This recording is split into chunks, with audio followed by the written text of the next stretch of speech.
Hello বন্ধুরা, good morning, welcome to just time story. অনেকদিন পরেই ফিরে আসলাম, তার কারণ ছেলে অসুস্থ থাকার জন্য কোনো ব্লগ বানাতে পারিনি। আর গতকাল থেকে একটু ভালো আছে। আর আমরা আছি এখন ননদের বাড়িতে, মানে দিদির বাড়িতে। তো সকালবেলা উঠে এই যে দেখুন, টিফিনের থালা হাতে বসে পড়েছি। পরোটা আছে আর আলু আর ক্যাপসিকাম ভাজা দেখাচ্ছি আপনাদের। এই যে পরোটা আর ক্যাপসিকাম আর আলু ভাজা। তো এখানে থাকলে একটা জিনিস খুব ভালো হয়, আমাদের খাওয়া দাওয়াটা। দিদির শাশুড়ি তো খুব সুন্দর খাবার বানায়, যে কোনো জিনিস যেটা বানাবে সত্যি খুব সুন্দর খেতে হয়। উনি মানে ওনার বয়স হয়েছে ভালো, কিন্তু এখনও রান্না বান্না করেন। আমার ছেলে যখন হয়ে এখানে ছিলাম 2 মাসের মতো, তখন মানে খুব যত্ন করেছিল আমাদেরকে, আমাকে। এবার আমার হাজব্যান্ডও ছিল, এখানে থাকতো, ও এখান থেকে অফিস যেত, আমি আর ছেলে থাকতাম বাড়িতে। খুব যত্ন করেছিল উনি আর ওনার হাজব্যান্ড, মানে দিদির শ্বশুর মশাই যে আছে, ওনারা দুজনে সত্যি খুব ভালো মানুষ। আমার খাওয়া শেষ আর আমার ছেলে উঠে পড়েছে। ও সকালবেলা খেয়ে আবার ঘুমিয়ে পড়েছিল 7টার সময়। গুড মর্নিং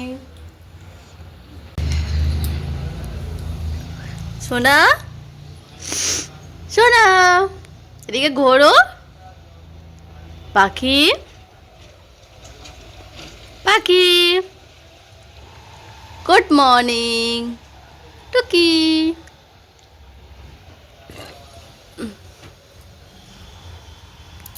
ওই মুখ দেখা যাচ্ছে, এই দেখা যাচ্ছে, এই দেখি, ওই তো দেখতে পাচ্ছি, ওই দেখতে পাচ্ছি। এটা কে? ও তো কদিন এতটাই অসুস্থ ছিল, মানে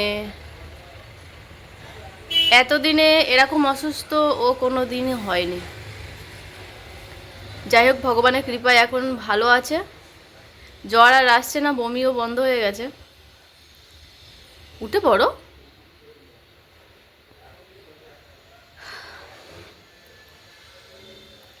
তো বন্ধুরা, ছেলে উঠেছে, ওকে আগে রেডি করি, মানে একটু মুখ টুক ধুয়ে দিই, ব্রাশ করে দিই। না, ই বাবা বলে ব্রাশ করবে না, ছি ছি ছি ছি ছি। আবার পরে ফিরে আসছি। বাবু ওঠার পরে ওকে একটুখানি ওই যে সেদ্ধ ভাত বাটার দিয়ে, পেঁপে আলু সিদ্ধ বাটার দিয়ে ভাত খেয়েছে।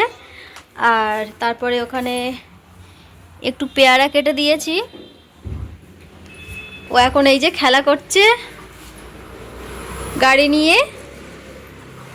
এদিকে দুটো গাড়ি, এগুলো নতুন আবার কিনেছে।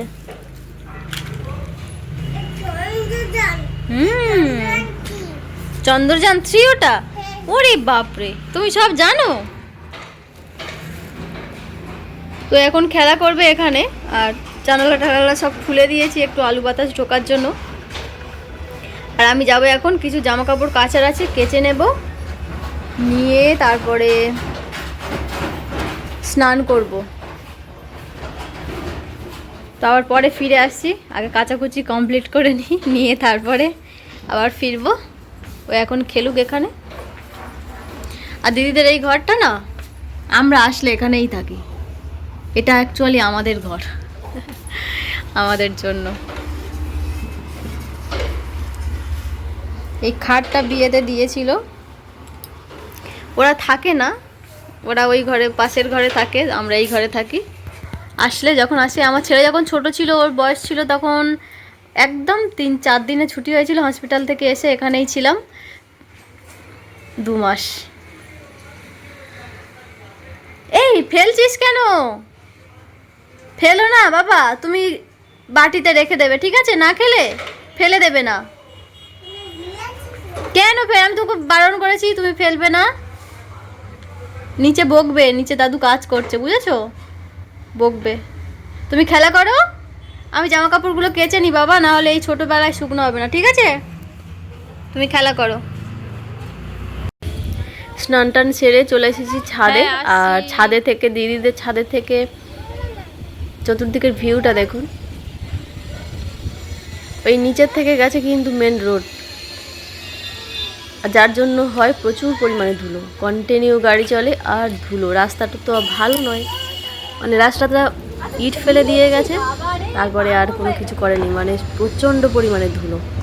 যাই হোক, 1 বছর হয়ে এরকমভাবে পড়ে আছে, আর তার উপর দিয়ে গাড়ি ঘোড়া যাওয়ারটা মানে আওয়াজ পাচ্ছেন আপনারা, বলে বোঝানোর নেই, একটা সেকেন্ডও বন্ধ নেই, এত গাড়ি যায় এখান থেকে। আর এদিকে আমি দিদির সঙ্গে গল্প করছি, আর দিদি জল ভরে নিচ্ছে এই জলগুলো ব্যবহার করার জন্য। আর ছেলে হয়েছে, ওকে একটু রোদে ছেড়ে দিয়েছি, ও খেলা করছে। আমি কিন্তু স্নান করে নিয়েছি, নিয়ে একটু রোদে এসেছি, জামা কাপড়গুলো মেলে দিয়েছি ওই সাইডে দেখেছেন। আর কিছুক্ষণ রোদে থাকবো, দিদির টুকটাক এখানে যা কাজ আছে করে নেবে, নিয়ে তারপরে যাব নিচে ছেলেকে স্নান করাতে। তো এখন ভরা হচ্ছে জল। আর দিদির মেয়ে গেছে স্কুলে, দিদির শ্বশুরমশাই গেছে অফিসে, আর শাশুড়িমা নিচেই আছেন। আর আমার হাজব্যান্ডও গেছে অফিস, একটু দূরে গেছে আজকের, ওই জন্য তাড়াতাড়ি গেছে। আর জামাইবাবু মানে দিদির হাজব্যান্ড যে আছে, উনিও অফিসে গেছেন। আর এখন বাড়িতে আছি আপাতত আমরা এই কজন।